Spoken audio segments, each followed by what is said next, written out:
Blender is a 3D animation software that primarily focuses on 3D modeling, sculpting, animation, and VFX.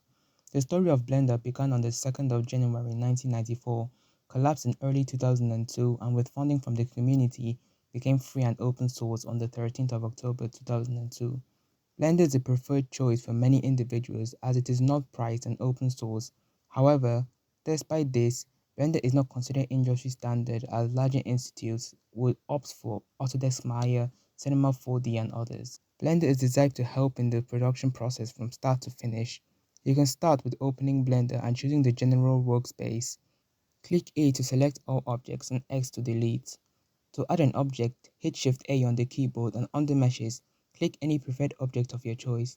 Shift A again to add a camera and then a lamp.